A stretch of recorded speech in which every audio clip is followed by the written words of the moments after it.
Hello everybody. So today we're going to look at how double exposure in camera on the same camera settings can end up with these hard, sharp lines at the bottom or a much softer effect above. But look at how sharp those lines are. It's very hard, there's no detail. You've kind of, particularly if you look at this boat over here, that is all gone. It's just lost in hard lines. And knowing how to do this or how it's created really helps you take control. So you can then make choices, you can make decisions, and you then have the power to go out and not be doing this randomly, to actually make a choice about what you want to get. So before we go any further, what is the technique? So this is 2 camera movements in camera using dark blend mode. So you set your camera up on dark blend mode, multiple exposure dark blend mode. You make your first movement, which is also always my horizontal pan in my case. You make sure you're happy with what you've got.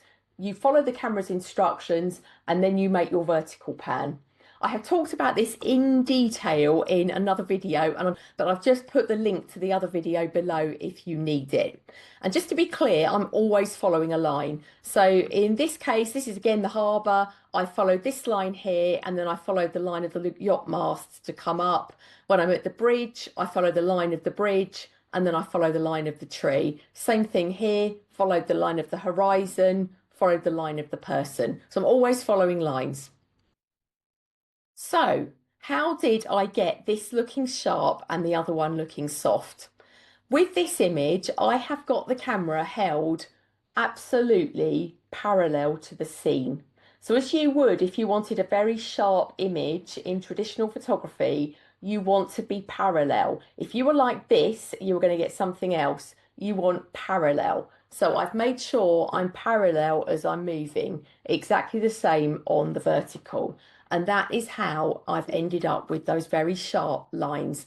I have not changed the camera settings. I was on dark blend mode on 1 second shutter speed for the horizontal and the vertical on this shot, and exactly the same on the other one.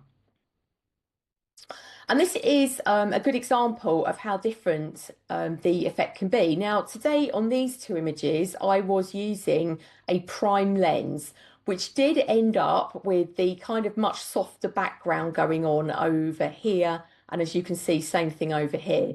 But the real difference between these 2 images, again, same lens, same day, one after the other. The difference is on this top image, the camera is held completely parallel. It's flat to the scene, whereas the one at the bottom, it wasn't, and it gives you a very slightly different effect. And so here we are back again looking at this right-hand image in the harbour. So not only is this time my camera not parallel, and when I say it's not parallel, I'm talking about a tiny bit like that. I'm not doing anything dramatic. I've gone from parallel to that. And the other thing I've done on this one on the right-hand side is as I've come across, I've just come up on the diagonal very slightly. So I've not done enough to create a diagonal line, just enough that I'm pulling information up as I go, which is why we've got more detail and less of a hard line in this image on the right-hand side. So it was not parallel, slightly back like that, tiny, tiny little amount. And as I've come across, I've not gone straight, I have come slightly at an angle, and it is very subtle, which is one of the reasons that I don't film myself doing this for you, because you will not see the difference. I need to explain it to you.